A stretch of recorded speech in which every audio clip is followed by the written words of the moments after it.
Here's how our clients save thousands of dollars staying at the same Four Seasons properties as you, utilizing the Four Seasons Preferred Partner Program. Jamie's going to take this over and walk through the program and its benefits. Four Seasons Preferred Partner Program is probably one of my favorite hotel programs out there. I know you and I are both huge Four Seasons fans in general. And this was a program I was introduced to not until I actually became a travel advisor. This program is for exclusive luxury travel advisors that have access to the Four Seasons Preferred Partner Program. And it comes with some really valuable benefits. So Joey talked about how you can save potentially thousands of dollars staying at the Four Seasons that you would normally stay at. Some of the benefits include breakfast for two daily, which one thing is really nice about Four Seasons in particular, they allow you to have the breakfast either in the restaurant or via room service. A lot of programs are only in restaurants. So having the availability to do this in room is a really nice perk. In addition, you also get a property credit. It typically starts at $100. And then depending on if you're booking a specialty suite or private retreats, that's $200. One of the most valuable benefits is a one category room upgrade based on availability at time of check-in. Now, what's really nice about this is, if there's a specific room type that you're looking for, depending on the time of year, we're not going to steer you wrong and not get you hopefully what you want, but you book a room that you're comfortable with, and then at check-in, if the next room available, next category up's available, they will upgrade you that for free. And this can potentially be, hundreds of dollars per night value, depending on what you get upgraded to. Another thing we can do for you is provide you a welcome amenity. And Four Seasons does a really good job with their welcome amenities. We'll tailor it to the occasion, or, if it's for kids, for adults, for an anniversary, birthday, things like that. We work directly with the property to make sure their welcome amenity is for your stay to make it extra special. So like I said, Four Seasons Preferred Partner is probably one of my favorite hotel programs. Employees at Four Seasons in general are very empowered to make your stay great, whether that is going above and beyond with that welcome amenity or really just bending over backwards to make your stay great. I know Joey and I both really enjoy staying at Four Seasons. Yeah, I agree. And I think I covered in the Hampshire episode, if you missed it, to recap, I think two things about Four Seasons I really love is number one, the app. It is hands down the best app in the hotel business. You'll stay at these properties where they'll have like butler service over WhatsApp. It works well when they're looking at their phone or doing whatever. Four Seasons seems to have their app tied to everyone at the property. So when you're dropping a message, I've never had a message unread. I had an accident, as I mentioned, at my Mexico City stay where I had booked like a higher level service car. I didn't get it. I messaged them in the app and it was fixed, and I got an extra credit back on the trip before I even got to the airport. It was settled just from the app, which that's really hard to beat, especially nowadays. No one wants to be on the phone anymore. Yeah, I would agree. Their app is great. And I think that's an example of the empowered employees, right? So not only did they fix it quickly, they went above and beyond to make it right. Yeah, and it wasn't even, we were on a tight timeline. We had to get, for those of you that don't know Mexico City, the airport's notoriously hard to get to. The traffic's bad. I was like, let's just get in this thing. We'll sort it out. And honestly, if they hadn't fixed it for me, I probably would have just overpaid. Like if it was a different hotel scenario, like I would have been like, I don't want to call them, or I might send an email. And if no one replied to me, I would have let it go. And it's just nice that that's out there. That Mexico City trip, though, too, is another great example. I stayed there for my wife's birthday, and we got a special promotion. So we paid to stay in a deluxe room, which is like a 600 square foot standard, like oversized room in the city hotel. And I wasn't actually doing this stuff at the time. Jamie helped me out. I was his former client before getting involved. He got me directly into a 1-bedroom suite, which is 1,000 square feet, has a humongous sitting room and great view. And that was just done at booking because of these special promotions. So why don't you tell people that don't know Jamie, like what special promotions and what opportunities can people possibly find on some trips when they're looking at? Yep. Yeah. So that's one of the other things. So in addition to those benefits that I mentioned before, there's some really good promotions that Four Seasons regularly runs. And now these are all property specific, so it's not a blanket across the board. But depending where you're going, there could be some awesome promotions. So, like you talked about, there's guaranteed upgrades. So there could be a guarantee 1 category or 2 category upgrade. And this can be, like I said before, like some huge value. So, if you want to be in a 1 bedroom suite, we can work with the property to say, hey, are you able to confirm, this 2 category upgrade to this suite ahead of time? And we'll book you, whether it's 1 category or 2 categories below, property automatically upgrades you. And that can be $100, $200, a night value in that upgrade. So that one's huge. Another really good promotion that I see pretty regularly is additional property credit. Now, this can vary greatly, and it typically goes based on what these properties are going for and the room type you book, but it can be from anywhere from an additional $100 up to $1,500 I've seen. So some of the Maldives properties, if you're booking a really big villa, something like that, can come with an additional $1,500 property credit, which that's pretty substantial. We'll also see free night promotions going on. That could be a 3rd night free, 4th night free, 5th night free, depending on the property. One that I saw, which is pretty crazy, I don't know how broad the audience is for this, but the Four Seasons in Macau had basically a buy one, get one free night. Now, this was only on their top suite, so you're already probably spending a ton of money on the room. So I don't know how valuable it is if you're, already paying $20,000 a night, but kind of a cool promotion if you were going to book that room anyway. The other one I see from time to time, this one's not as widespread, but there'll be complimentary airport transfers. So, whether that's car service from the airport, sometimes it'll be, depending on the property. I think we were just talking about, was it the Cabo property maybe? That was doing the private, if you were booking a suite, the private air transfer, which is kind of cool from the Cabo airport. But yeah, those are some different promotions that go on that are pretty cool that can, if you're already booking the property anyway, this could be a nice surprise and some really great added value to your stay. I do think the airport transfer is the Four Seasons to Marindo, not Cabo, but that's right. I know we were just talking about, I couldn't remember which one. For sure. I think another good example too of, Four Seasons employees being empowered, or Four Seasons just really being a helpful and not adversarial program is like, another great example is I had to go to Boston at one point, and you had booked me at the Ritz-Carlton on a Marriott Stars rate. And for whatever reason, like, they didn't mean to load that rate, and it was a really busy weekend, and they just messaged you and they were like, hey, we didn't really mean to offer this rate, so sorry. And they didn't really offer anything. They were just like, yeah, this rate didn't really need to exist. And then you reached out to the Four Seasons, told them what happened, and they gave me a discounted rate off their property when they hadn't done anything wrong. Yeah, they discounted the rate for another hotel's mistake, which is pretty crazy. But that just speaks to their customer service. It's wild. Four Seasons, I think, only has 100 something properties right around there. 126 worldwide plus the residences. They're only in about 50 countries. But listen, if you can make Four Seasons work in almost every competitive market, they're pretty top of mind for me, I think, in hotel options. Sometimes pricing doesn't make sense, and sometimes you can find a lot of value other places. I think Cabo is a good example where I think I'd move clients other places because I don't love how far removed the Four Seasons is from there, but it is a newer property, which is nice. If people want to get remote, I think it's a good option. There's always a good option for everybody in some case. But let's talk. I think you covered the program. You introduced it pretty well for people that didn't know what it was. Can you give me a property or two that you've stayed at and like how the partner program kind of works itself out?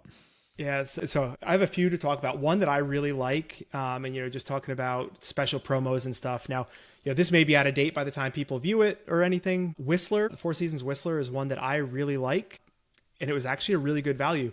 I love the Fairmont in Whistler, and that's probably the best location.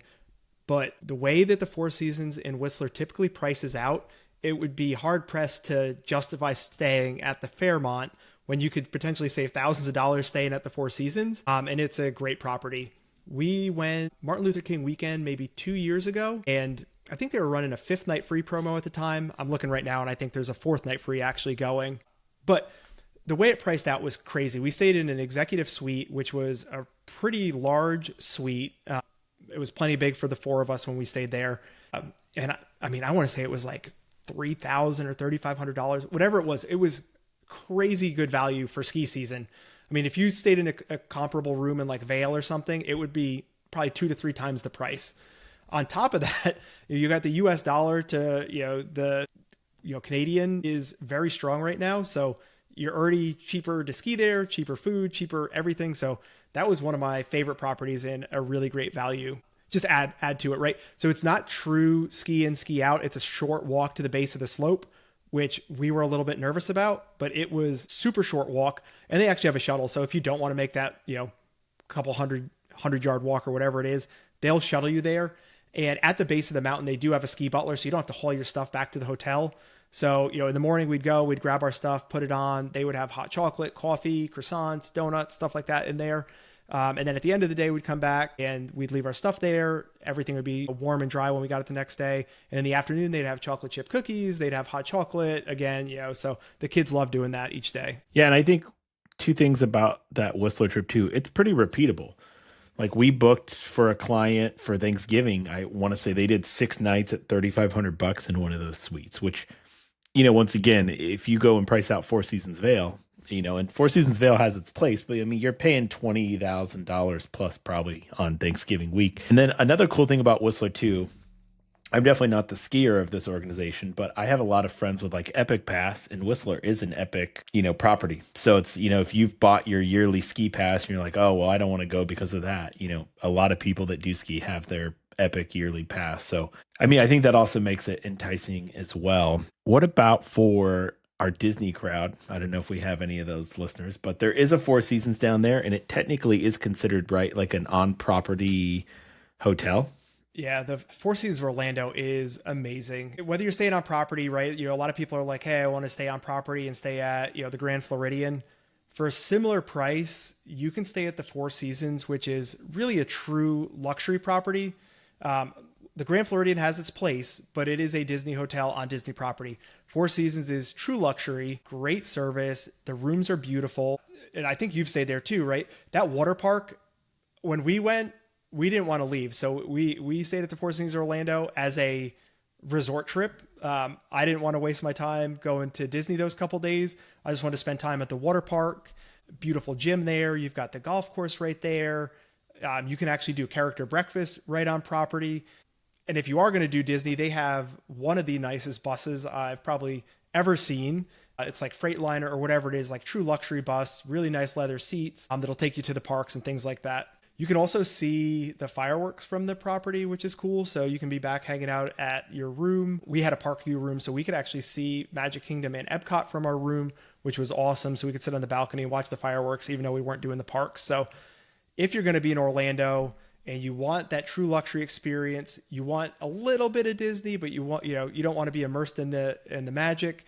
This is the place to stay. I could spend all day at the water park here. Yeah, and funny, I did the same thing. We did Four Seasons Orlando over Columbus Day, and we didn't go to the property, or we didn't go to the parks either. We just stayed at the property, and it was great for a long weekend. The character breakfast was the extent that we did, which is a nice touch. Unfortunately, my daughter threw up, but that's a whole nother here nor there problem. But the great thing too is like that property is like Disney without Disney being in your face. And it still feels like a luxury hotel. I think you mentioned in one of our other episodes as like a fun fact, it is the longest infinity pool in the Western Hemisphere, which is crazy. Yep. Yeah, the one looking over the lake there. I forgot about that. Yeah, I've got a really cool picture. It's just Ashton's, my son's the only one in the pool, and he's just like this wide view looking out over the lake, over the infinity pool, and there's like some deer walking in the background by the golf course. So yeah, it's a really, really cool spot. And I mean, I think just to add, there is an adults only pool, right? So if you're like, oh, it's going to be a bunch of kids going to Disney, I don't want to stay here because it's going to be overrun with, these little hellions, right? We know our kids. But there is a really nice adults only pool that is, looks out over some water. Really good spot there. I think the restaurant is actually right next to the adults only pool, if I remember right. So you can escape the Disney chaos if you want to, and enjoy some adult only time. Yeah, for sure. I do think it's a great property if you have to be in Orlando for any reason, or if you have a real big budget for a Walt Disney trip. And you do retain the on-property benefits and those things. So you're not really losing that much from being there. And their breakfast is great. That Four Seasons Orlando buffet is a great breakfast as far as where you're going to get your, free breakfast at Disney properties. What about Las Vegas? That's another place that's got a Four Seasons. I think a lot of people don't even think about that property. What's your thoughts over on Four Seasons Vegas? So this is a really cool property. And I'll highlight a couple different use cases in my opinion for this. One, if you've never stayed at a Four Seasons, if you can catch this midweek, it's going to be probably one of the most reasonably priced Four Seasons in North America. So if you want to experience Four Seasons and you don't have the budget to go like totally ball out on some of these Four Seasons, you can get a Four Seasons stay, the Four Seasons luxury, Four Seasons service in Vegas midweek for a very reasonable price, I would say. And again, you get all the benefits. You get the breakfast, you get the property credit, you get the upgrades, things like that. So it's a really great property. It's actually in the Mandalay Bay. So it's a section, I don't remember what floors, but it's a section of floors inside Mandalay Bay. It's got its own private entrance, its own elevators, things like that. It doesn't share with the rest of the property. The other time, I mean, I've stayed here without kids, but I think if you're going to Vegas with kids, this would be my number one choice for hotels to stay at. Because again, it's got the separate entrance kind of away from the hustle and bustle of the regular casino, the regular Mandalay Bay. So it's a little bit removed from all that Vegas-y action. But then you have all the Mandalay Bay pool. You have access to that. You've got access to all the amenities of Mandalay Bay, which I think is great for kids. So if you're, hey, I need to be in Vegas for a conference or you want to go out, do some Grand Canyon stuff, but you want to stay on the strip, this would be the property I would say, this is where I would stay at with my family if I was going to Vegas. It's enough Vegas with being a little bit removed if you don't want all that action. I actually booked specifically trying to get into, I believe it was called a Valley View suite. Maybe we can somehow get video or something like that of it. But this suite was ridiculous. It was massive, probably like 1,800 square feet or something like that. And I booked one category below.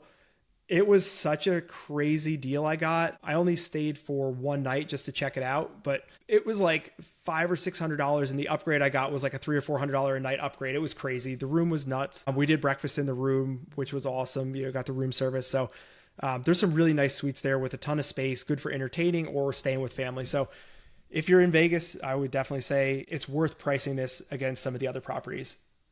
Interesting you mentioned room service too. Why don't you tell people, for those that don't know, how the Four Seasons Preferred Partner breakfast benefit in general works and what's available to you when you're staying on property? Yeah, so that's one of the things, like I said, I love about the Four Seasons Preferred Partner program is you can do room service or restaurant breakfast. So I think that's a really nice option. I know I personally love room service breakfast. My kids love waking up, particularly if we don't on like a day where we're on the go, just getting breakfast in the room, taking our time, relaxing. They do a really good presentation, right? So it's not just like, hey, here's a bag, drop it at the door. It's a full luxury, room service experience, coming on nice trays, tablecloth, typically like some flowers, things like that. So it is included with the Four Seasons Preferred Partner booking, breakfast for two, whether it's in the restaurant or room service. So that's a really nice perk. Yeah, that is great. I mean, I'm not a big room service person, but I think just having the flexibility to do that, like you said, especially if you're on a tight timeline or schedule, you can be getting ready and eating your breakfast. So I think I've got a few properties I can highlight that I've stayed at in recent time as well. Four Seasons Boston. Now there's two Four Seasons in Boston. This is the Four Seasons Hotel Boston, which is on Boylston Street. So any big Boston marathoners, you're not that far from the painted start finish line. If you're on a real big budget for the Boston Marathon, this is definitely the place to stay from a location standpoint. I loved this property. I mentioned how I wound up here already, which was a very nice happenstance of the Ritz kind of screwing me over there. But this property is probably my favorite interior designed property I've ever stayed at. It's gorgeous, gorgeous, gorgeous. Everything about it's gorgeous. A few of the things I really liked about this property are, number one, when you checked in, they gave my daughter this huge princess box with a key, and she got to go behind the front desk and wave this key on this invisible wall, and it opened, and there was like a toy chest in there, and she got to pick toys. And they let her do it at check-in and check-out, which was super, super cool. The ice rooms, like where you have your regular ice machine and thing, you think boring room. At this hotel, they had full self-service soda machines in there with the ice machine. And then they had movie snack popcorn boxes. So like, Dots, Twizzlers, Sour Patch Kids, like any, like all the stuff you'd, yeah, just free, just go pull That's out. awesome. And so like, I don't know, just those little touches like that, especially at city hotels, I think go a long way, making it feel like, you're getting what you're paying for, right? And I think they're good at that kind of stuff. The base rooms are really big. They had essentially a specialty coffee shop in the lobby that's just free for all guests. You kind of come down the elevator and I want to say go left from where you are, and right around the corner from on in the lobby there's just a coffee shop that's just they'll make you any coffee, and I think you can get some pastries and things there for free regardless of if you're staying on a preferred partner rate. It's just built into the hotel. And then on the second floor there's a gorgeous breakfast area that overlooks the park that it's right in front of. Once again, breakfast was dynamite. And then the all the amenities, the spa, pool, gym are all up on the top floor. So you've got a nice view of Boston. And then one thing I really like too is the hotel was really busy, but nobody was in the spa. And so I felt a little bad because it's like the pool's indoor and everything. But I brought my daughter and we swam around and goofed around and no one really said anything. Spa attendant didn't seem to care. I don't know if it was super busy, if they'd be like, hey, you guys are causing a ruckus. But it was raining when we were in Boston. So it was just nice to be up there and have a good time. The gym was really nice as well.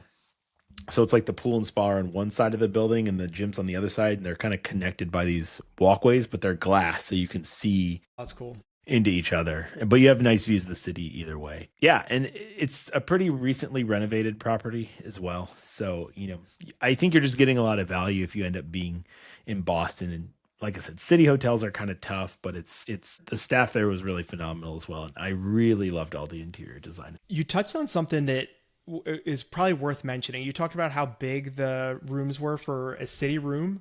Mm-hmm. One thing that I've noticed with Four Seasons versus a lot of other brands, particularly when you think about Europe and Asia, right? One of the things a lot of people run into, particularly with kids, is occupancy limits. So a lot of times, particularly, I have two kids. I've got a 15-year-old and an 11-year-old. So we're having to get two rooms pretty much everywhere we go. Four Seasons generally allows four people in a room. And I noticed this even in cities where that is a issue across the board. Their rooms are typically big enough that if you want to book a 2-queen room, they're going to allow four people, even in, a Japan or, London or, some of these cities where you typically can't get away with, a room for four people. So that's just worth mentioning that you may be able to book a single Four Seasons room cheaper than two rooms somewhere else sometimes. Yeah. I think another great use case for that's probably Paris and London. Yeah, I would agree. I haven't looked to see if they allow that in those two cities, but those are cities where most of Europe, you're just running into occupancy nightmares. Even I only have one kid, and we spent the last 2 summers traveling across Europe over a month. In the last 24 months, I've got over 60 nights of hotels in Europe, and it's even a challenge for me with one kid at times, where it's like we got to make sure we confirm the suite upgrade. I mean, yeah, it's tough. So that's definitely one that I think is big. Yeah. So I do think there's a lot of value. And so that's something to think about, or something, where we can provide some value too, where you're like, I only have this budget. You think you need 2 rooms, but you might be able to tuck into a 1 Four Seasons room and save some money there. So there's always some value in that, I think, as well. It's a good point. I touched on Four Seasons Mexico City. I was able to get that confirmed upgrade into that suite, which was great. That's another pretty strong property. It's got a great location. All the nice hotels are kind of crammed together in that area. It's right across from the St. Regis. I don't think there's too much to touch on for that property, but I did love that suite. I love the breakfast there. We ended up having dinner there one night as well, which was great. And then getting away from the city side, I think Punta Mita is another Four Seasons I've stayed at. It was actually the second ever Four Seasons I stayed at. And man, that property's great. It's so well laid out. You're on this island. You fly into Puerto Vallarta. It's about a 45-minute to an hour cab ride, and you're on a little peninsula. There's a St. Regis there as well, which is kind of nice because it adds more like dining options. Like if you want to go out to eat, and you feel like you're stuck on property, it can get really pricey at times. There's times where you've caught value, but I feel like ever since COVID, Punta Mita is just really blown up. Like it's just been a really, value unfriendly, but I think for that price and a great vacation, I would probably do it. I would recommend people to do it. You have these humongous rooms, and all the properties in these villas are all kind of laid out across this hillside on the peninsula. There's some parts that are like a hotel where it's like 3 or 4 stories, but it's only like 6 or 8 rooms, kind of similar to how like Waldorf Astoria Cabo is in some of those properties there, where it's like kind of like essentially a bungalow with 4 or 6 rooms together. And it being a Four Seasons, each one of those little bungalows has an elevator as well. So if you end up on the 3rd floor, you've got an elevator for your luggage and things, which is, nice, because some of those properties skimp on things like that, don't want to have 30 elevators on property. They've got a lazy river. They got a great spa. They've got a great kids center, a couple restaurant properties, a great adult pool, which I feel like is a little too close to the lazy river if you're really looking to get away. But I'm sure they can hear some ancillary noise there. A great beach. They do a lot of cool things, like they hatch baby turtle eggs there, and then you can release them into the ocean and stuff as one of their conservatory efforts. It's just a great property. I think there's a lot of cool options. I've always had on my radar like Four Seasons Costa Rica to go do. I've stayed at the Andaz, which is the same thing. It's like on the peninsula, and I've eaten at the Four Seasons. But that's like another similar property I think that's kind of cool, unique, has some good value. Where are some places that we've booked some clients that you think you can recommend, some interesting Four Seasons properties? Well, I was just going to say, I wanted to check out that Punta Mita too. I saw that lazy river, and that's been on my list for a couple of years to check out. So hopefully that'll happen at some point. One of the ones that we booked, this was probably in the last year or so, Four Seasons Langkawi, if I'm saying that correctly. They've got some crazy villas. And at the time, the person knew what one they were trying to get into. And I can't remember if there was a promotion going at the time or if the property was just willing to confirm them into it ahead of time. But the thing was massive. It was like 2,000-3,000 square feet, private pool. Like, it was just, and it wasn't, the value proposition was crazy, right? So if you're gonna be over there, you can get some of these, some crazy rooms for, pretty reasonable price for what you're getting. Way more room than you're going to get here, in North America or Mexico. So that was a really cool one. Done Four Seasons Chicago. That was really nice. They had a cool indoor pool. Location was really good, so easy walking around from there.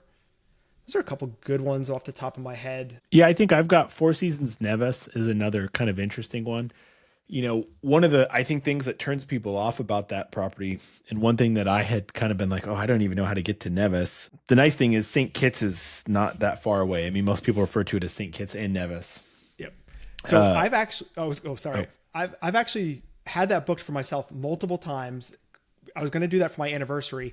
COVID hit.